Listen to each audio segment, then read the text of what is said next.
Hey guys, and welcome to Pheas Software. Today I'm going to be showing you how to do a disassembly for repairs and maintenance on this Pro WE09 AK12. Just rolls off the tongue, doesn't it?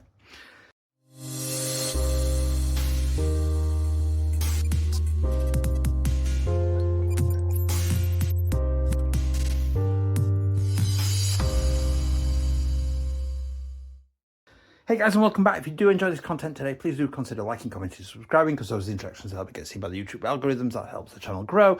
All the link socials are down below.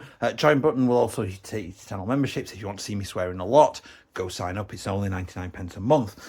So get started, because I hate doing all that gubbins. It feels like begging and things like that. But, you know, please just go and like, comment and subscribe. It really helps me out. So we've got the Pro WE09 AK12 there, and we're going to do a disassembly, mostly just to get the gearbox and the barrel out and things like that, to help people with their stuff. So the first thing we're going to do then is, you know, I would like to comment that it's nice to actually be able to do it on a nice workbench as opposed to on a random table on an airsoft site in the middle of a game day. So I'm going to fully pull that pin out. It does lock in place because it's on a retaining pin, and our dust cover comes off. Next thing I'm going to do is I'm going to push the button in that retains the, helps to retain the cover. In fact, no, it doesn't, that's a lie. And release that rod and spring. Our charging handle then just slides out and away. We're then going to release this selector from this side. So I'm just going to get, let's see, it's a 10. It is a Torx 10, so we're going to use a Torx 10 to loosen this out. Now with this, there's a screw on each side because it's an ambidextrous selector. Please keep them separate because they are different sizes. So this one from this side is a longer screw. So we've got that, excuse me, we've got a lever, we've got a little plastic plate here, this one, this metal selector, and then we've got this little thing here, which I'm just going to get a screwdriver on, and I'm just going to work that loose. There we go. So we have got this little selector cam, which has got a shorter end, when it focuses, and a longer end. The shorter end is going to go down into the gearbox. So I'm going to put that to one side. We're going to flip this bad boy over, and we're going to use the Torx 10 again on this screw here to get this selector out. Apologise if you can hear what sounds like weird muffled talking in the background. The local football team is playing at the local stadium, which is not a massive amount of distance from my house. So we've got a shorter screw this time, just to show you by comparison. That one was from the first selector, this one is from this selector. So long one over there, short one over there, the new selector. Now before we can lift it out, we don't even have to remove this assembly, but the first thing we're going to do is remove the screw in the back here, in the bottom. So again, Torx 10, and that will just fall out. That's quite a different style screw, so put that over there. And then again, before we can remove this, the hop unit is held to the front of the gearbox with that little screw there. Now I don't think it's a Torx 10, I think it's an 8. Now hopefully, that's a 10, that's definitely not a 10, that's a 7. Now I'm not gonna lie, I dropped my screwdriver set on site the other day and lost most of my bits, so I'm kind of scrabbling around to get things here. That is a Torx 8 though.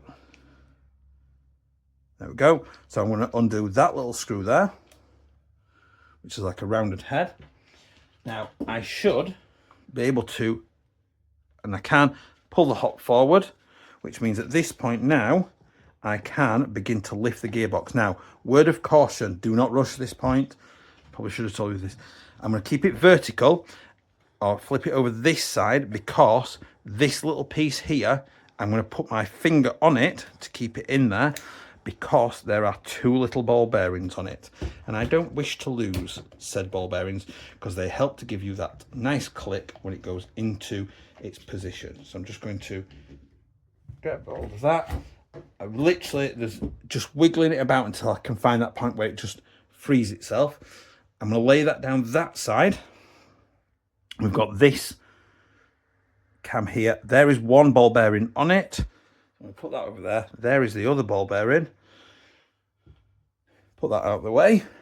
A little bit safer now. And then we've got this one this side.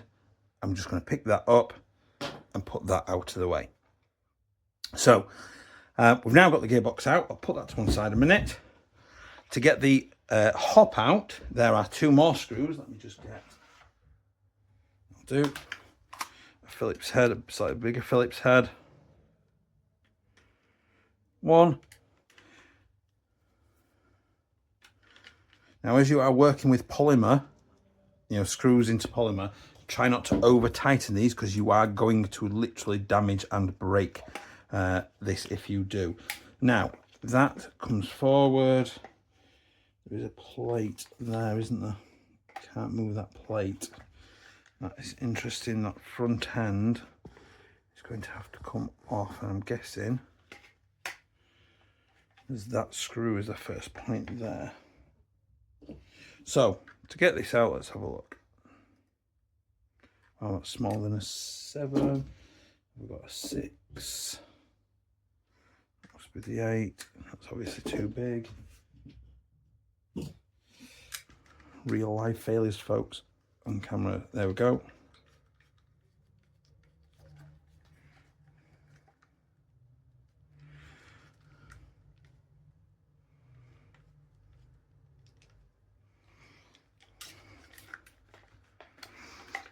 What I will say is, if you want to remove this, there is a screw that goes through there. Now, I'm not going to remove it because I'm pretty sure, sorry, I keep catching the cable on there that's charging my phone whilst I'm filming. Removing that screw will basically allow all of this to just ping. I don't wish that to happen, but that screw is all that's retaining this in position. And that's just an empty shell now. So the day after, I went back to tinkering with the selector and things like that. Turns out that basically you can remove that screw out of there and absolutely fine. This just literally is just a pistol grip with an angled bit, and it just slides back on, and that big long screw just sinks straight back in there and secures it all down, and you are perfectly safe to do that. Just don't mess with it too much. Now bear with me 2 seconds while I figure this out, because I'm pretty sure I'm gonna have to get some needle nose pliers on that little screw there. Okay, so what I did is I just literally put another screwdriver against the other side of it just to hold this pin in place while I loosen the screw off, and then I'm just using the screwdriver just to punch that out.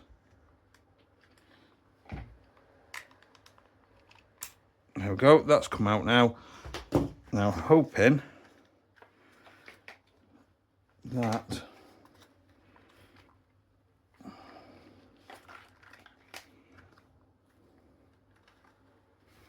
that looks like it needs to go that way.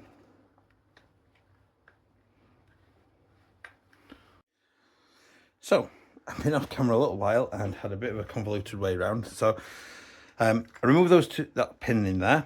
I removed the 2 things from in there, and then there was a pin here. So I popped that pin out. So I've removed the 2 side rails, and then that allows this so far to slide out. But what it does give me is enough angle that I can then slide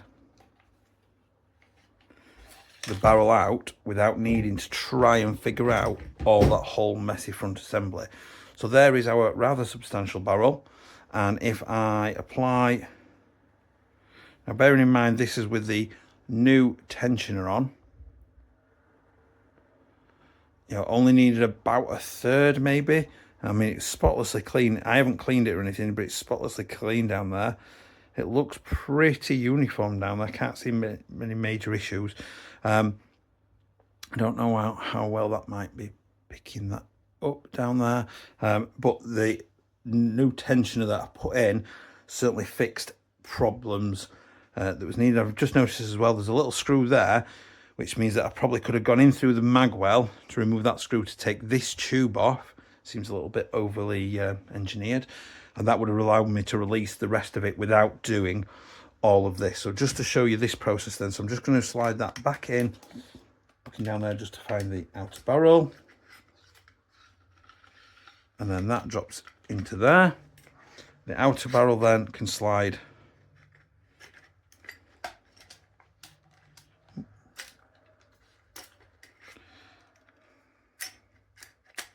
Well, that actually felt like that's how that comes apart, you know.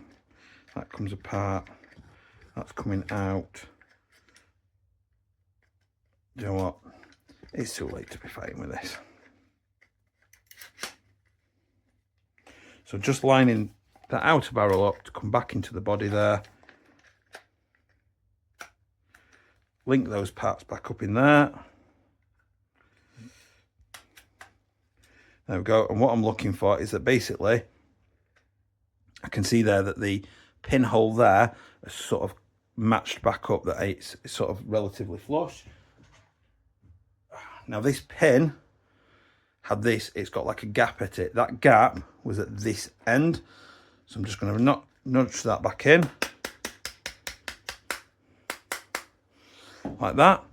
What I can do is realign all that bit, realign this to fit those panels back in there, which I'll figure out shortly. Oh, there we go, look. That's one, there we go. So then I can bring 2 panels back in. So I can attach them in other places. I just need to move this bracket further along into position. And then this. So to get these screws out, I didn't have a Torx big enough, so I'm using a 532 Torx Allen key head or hex head bit. Use whatever you've got that fits. Again, I've lost a number of my Torx bits, so I'm having to make do with what I've got for this. I ordered a new screwdriver set, just in case you were wondering. And then that other pin I'll put back in later, and then we've got the block there, just needs to come back to the back of the hop unit. I get in there, and we can put those 2 plastic screws back in again with it. Again, remember, you are screwing into plastic, you know, with a metal screw. You do not want to over tighten. You are literally just gently locating the threads that already exist, and you're just getting it nipped tight, because that's all we need.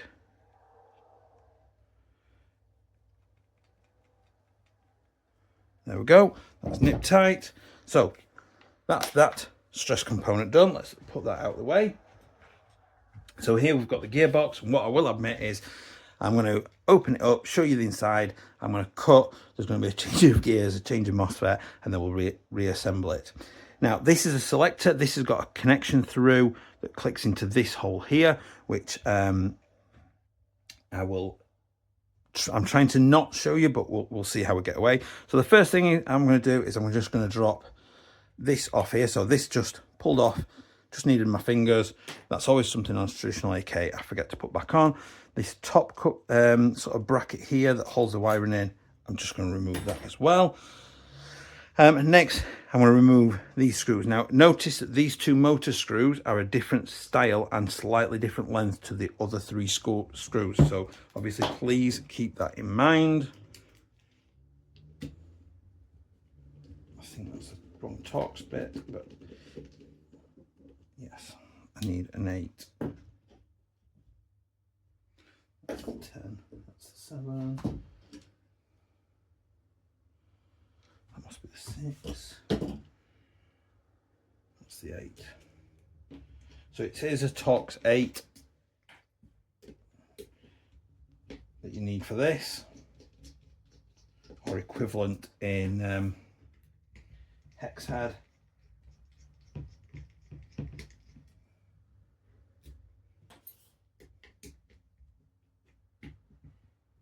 Let's round it. Let's find something different.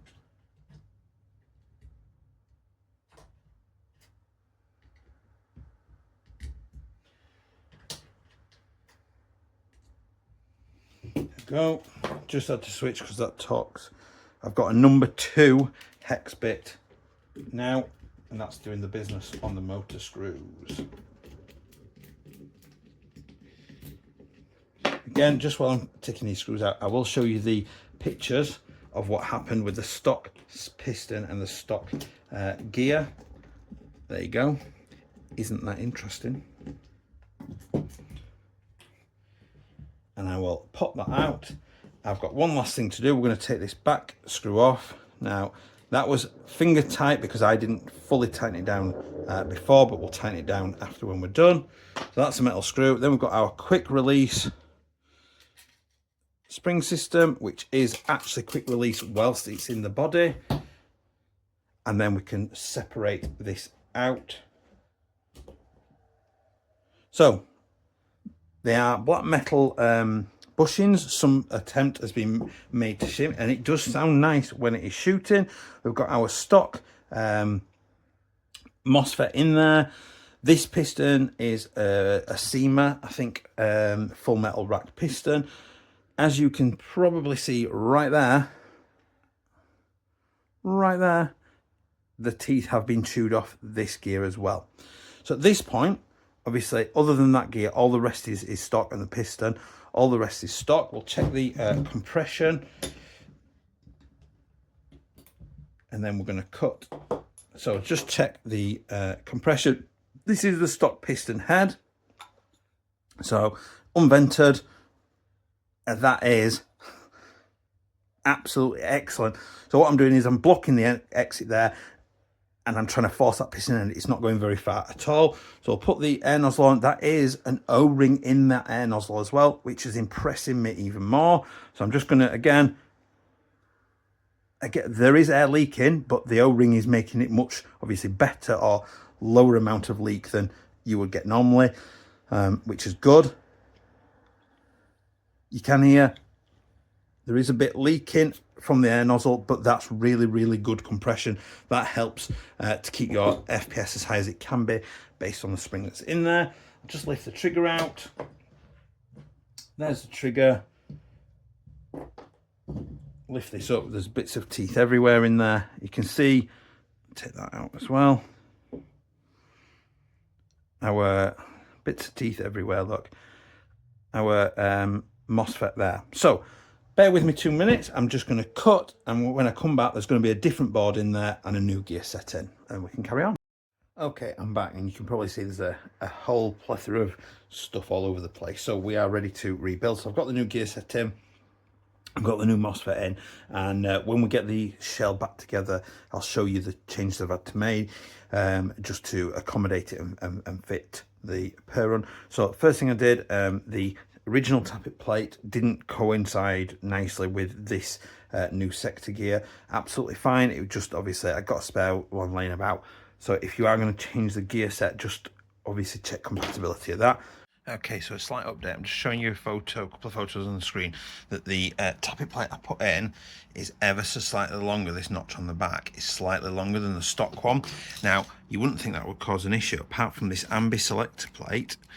Basically, when the tappet comes back, it comes into this hole here, which messes with this bar here being in place, meaning that your selectors end up not quite working right, not sitting right, and things like that.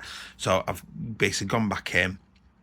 The selector, the stock selector, didn't quite sit around the axle properly, so I've just literally just filed it out with a round file, just enough that it sits really nicely around the gear, and that's it. Literally nice and simple. So now when I push back, probably can't see it very well, lighting here is terrible, but basically before, the tappet was coming into that hole there, and it was interfering with it, and now it's absolutely perfect.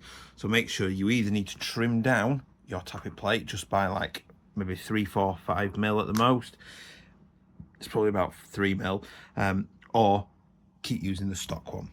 That's fine. So what I've done is I've hooked the air nozzle into the front of the tappet plate, so they move up and down together, because that's what they need to do. So they just bounce up and down on there, nice and happy.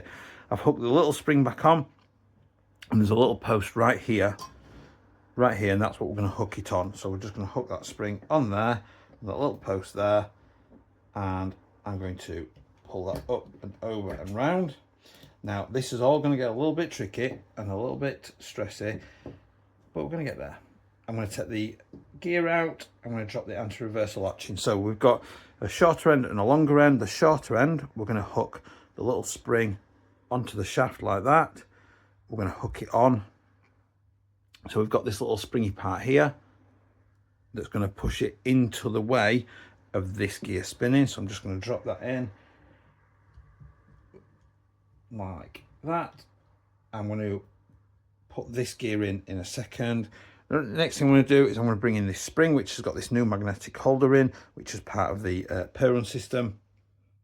So fortunately we don't have to contend with the spring as well under compression. We've only got the main spring. We've just got a couple of little bits, a fiddly magnet, the trigger spring and the anti-reversal latch, which already we're getting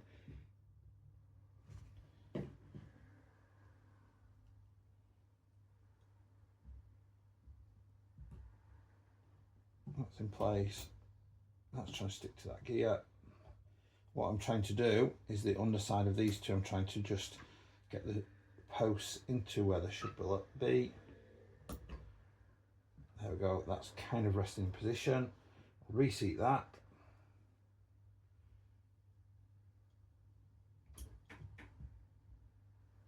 I'm going to reposition those. I can see that the shims are coming off all over the place. I'm going to reseat that. And then I'm going to bring in the other side of the gearbox. I'm going to flip that over. I'm going to drop that onto the gears initially. Hopefully position those. And then wiggle the trigger into position. Come on, gear set.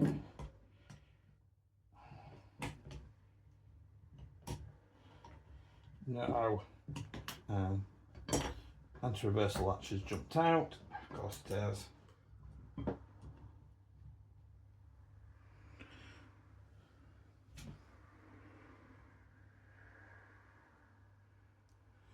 Sometimes that little shaft you just need to put, I found that putting a tiny little bend in it still keeps it entirely functional, but just helps, meaning that it's not quite as jumpy and picky about where it sits.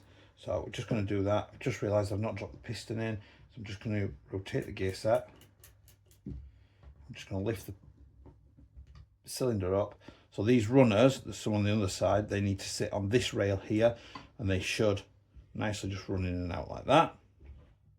This trigger, I'm going to reseat again. I'm sure it won't be the last time.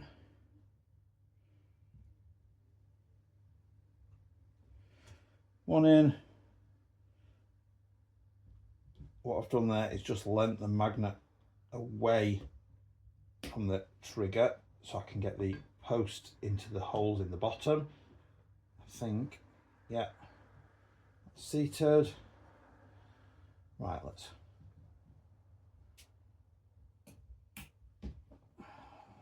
pretty sure anti-reversal latch has jumped again.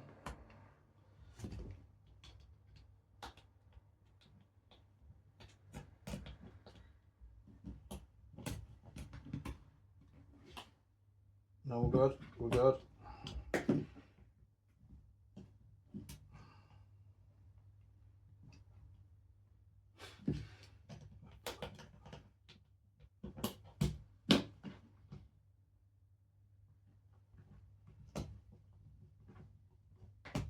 Nearly there, nearly there. Something's not quite seated right somewhere.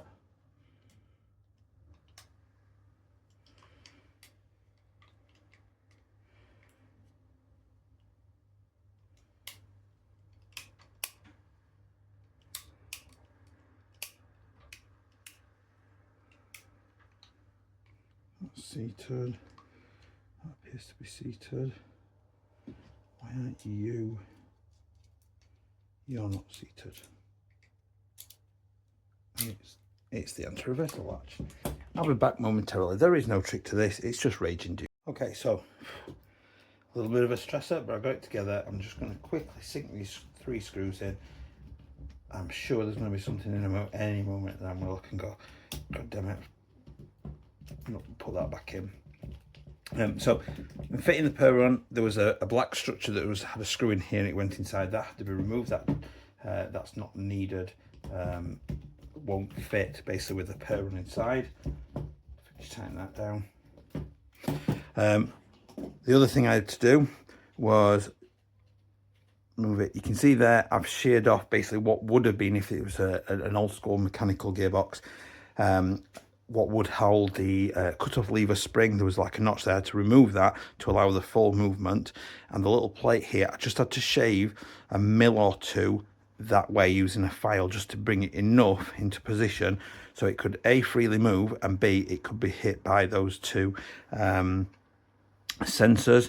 And what I did is, if you need future reference, that right there lined up like that, that is to hit the first sensor, and that right there, excuse me, is with sort of this hole in line with this bushing here, sort of in line there, is where you need to be for the other sensor. And then safety position is actually all the way back there. Another out of place clip, just because this is the day after the filming. So basically, if you attach all of this assembly, it gives you a nice clicky, and you can nicely line up your chip. And initially I did say to cut into there, and on the another model, the PP19 I think it was, the little chip needed to be up against here, a little bit shaved out. On this one, safe is in this position, so the chip needs to be a little bit further back, and it's now in a much better position to get detected. I was getting, when it was butted up against that, it was getting sort of cross recognized between the both, and they were fighting over which selector was going to sort of be activating things. So assemble this onto the side, sit your chip into this gap, and make sure we're using the diagnostics. So basically disconnect the motor, plug a battery in, you'll get all the lights blinking on, and it will correct, it'll show you using one of these detectors will light up blue and the other will flash up red. I think it's red, this one, then blue is the other one, just so it indicates what it's blinked up to. But basically using this screwed together, you can properly detect things spot on. So we're now in a better position now where we can crack on basically and get this bad boy together. So the first thing I'm going to do is I'm going to slide that all the way forward. I'm going to bring in the other part of the selector plate. That's just going to drop through. You can sort of see the oval hole through there. So this pin there is going to go through there, and I should see it pop into there. Perfect. I can bring those two little screws back in then and secure those down. They are identical, these screws, so it's irrelevant when I find my screwdriver which way round they go. There it is, look.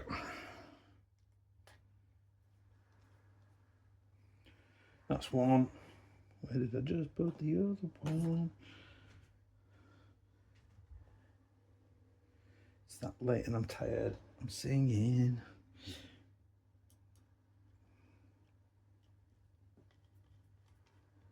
Okay, that should still be free moving as a pair of selectors. You know, that should still free move happily along those settings. The friction there that you're seeing, I'm going to say it's rubbing on those wires, but it's actually not. It's just a little bit stiff as it gets to that point there. Oh, there's like a notch on the selector there. So we're absolutely fine with that. Excuse me, not to the thing. Next thing I'm going to do is I'm going to bring the motor in. So I've got this angled back bit that goes on the back like that. I'm going to drop those two motor screws back in. Now I'm sticking with my number 2 hex head at the minute.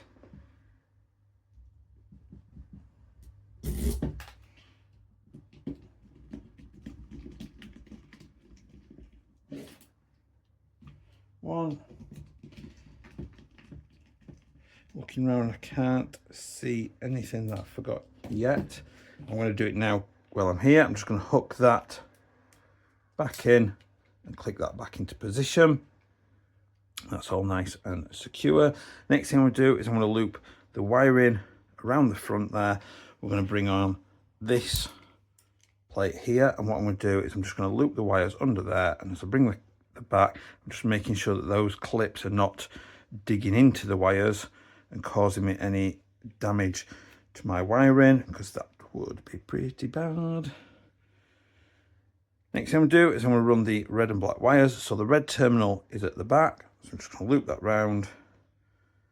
I'm going to put, I don't know if you can see that well, but in there kind of like curled, crimped in on itself. The curls are going to go on the inside, so I've got a more flat profile on the outside. And then on the back one, I'm going to run it through that loop there, come round, and again, the little curl, inside curls are going to go on the thing there. I'm going to loop that through there. And those are going to come up the back, and they're going to come forward like that. That is our wiring now securely in place. Wind them like that. Feels better like that. Now we can drop our spring and spring guide in. Wiggling those. Feels like it's caught on something.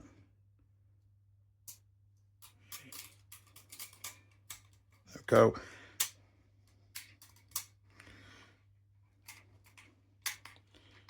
So that's going to go in, and it's a quarter turn, and it locks in. I'm going to bring the screw. This time I am going to lock this down tight, because what that does is help to keep our spring guide straight, which means that things are not likely, the spring and things stay nice and straight, meaning that we get more consistent FPS. And based on the FPS that it was out of with the factory, with the spring that was included, you know, there was about 3 FPS variants, which is pretty damn good, really. I'm missing an appropriate head. There we go. So for this one, we're going to use a Torx 15. Is doing the business here for us. That's nice and secure. We don't need that anymore. There is the old MOSFET board. Put that out of the way. All those out of the way. So we're now at a point where we can put it back into the shell, I believe, by the looks of it. Yes. So the first thing I'm going to do is I'm going to bring this little device here, and we've got a little post. The little post is just going to drop in this slot here, and it's going to sit on, put it in position on there. Now that's more or less going to stay mostly on its own with a little bit of friction, famous last words. What I'm going to do is I'm going to flip this over, keeping those out of the way. This is the tricky one now. So I'm going to bring in the 2 little ball bearings so we can see the 2 springs there. That's where these are going to sit, is into those. And I've already started dropping one.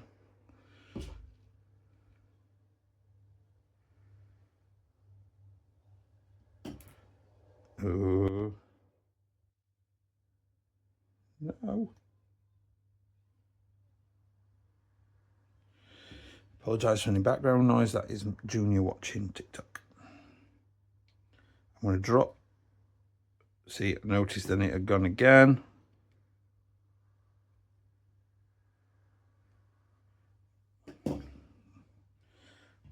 Losing my marbles over these 2 little balls. Insert joke here. Right, so I'm going to clamp that down now with my thumb, because I don't want that to go anywhere. Now the real trick is I've got to drop this down into here, manipulate that into position,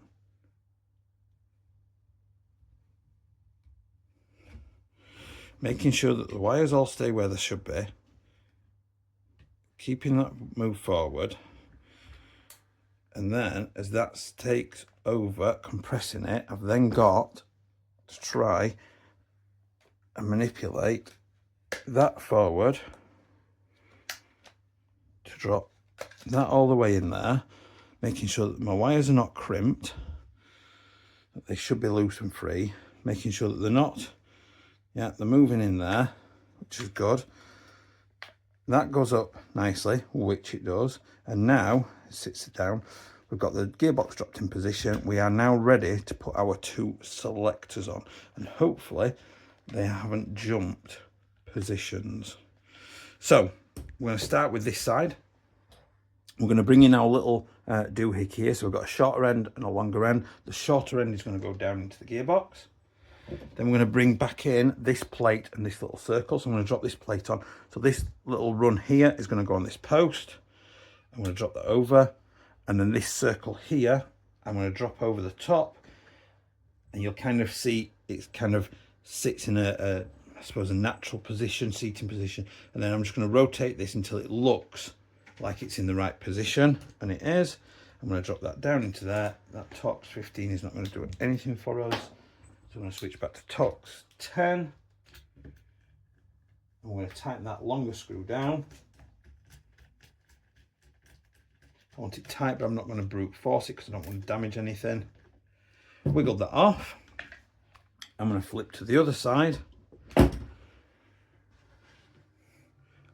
This selector, there's no other special bits. We're just going to find the seating position, which is about there. I'm going to drop that shorter screw in, which drops down. The two selectors should be sat. That is our new cat. Come out. So now we're in safe, semi, auto, and the selector's back working, back in position, and the cat's trying to get in again. Select your cat, please. Helping himself. How random. So we're going to flip it over. We're going to drop in the screw in the bottom that retains the whole system onto the pistol grip. That was a Torx 10 again. Nice and solid. We're looking good. Next, I'm going to bring in this little screw. It's not that little screw, it's that little screw that goes in the front of the gearbox there and retains the hop unit against the front. That wasn't a T10, it was a Torx 8. Is that it? There we go, or hex 2. That'll do, that's in place. And then we've got finally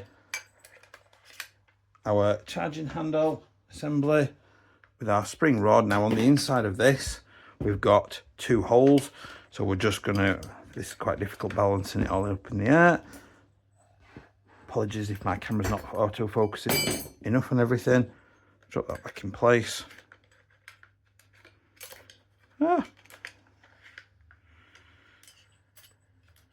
In goes the rod. Move the wiring out. Wiggle it about until it finds the front location. Now there is a like an opening in the front of the body just under here where the rod can go into, and we've now got a working charging handle. We can, if we want, put our battery in. We bring our dust cover back in, lock our thing in. The last thing I've got to do, because I didn't do it earlier, is I'm just going to manipulate that bracket back into place.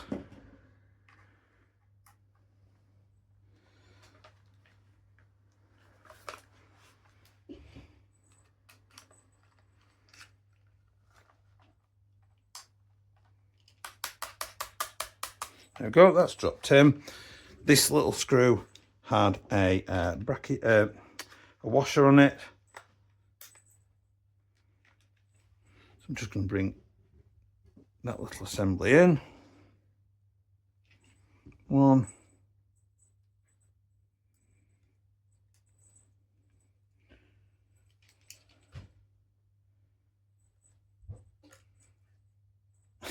There goes the washer. There goes my sanity as well. Let's lay that down. Are you laughing at me? Put that together. Let's find the appropriate, what's that? Torx 6. It is. It's my good old friend, the Torx 6.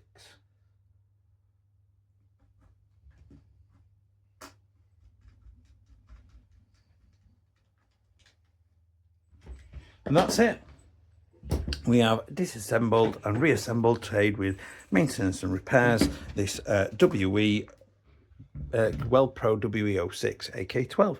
Hope you've enjoyed that. I found it a little bit stressful, especially doing the repair and the swapping of the MOSFETs in the middle of it, but it's all good. Hope you found that useful. Please do remember to like, comment and subscribe, and I will see you next time. Bye.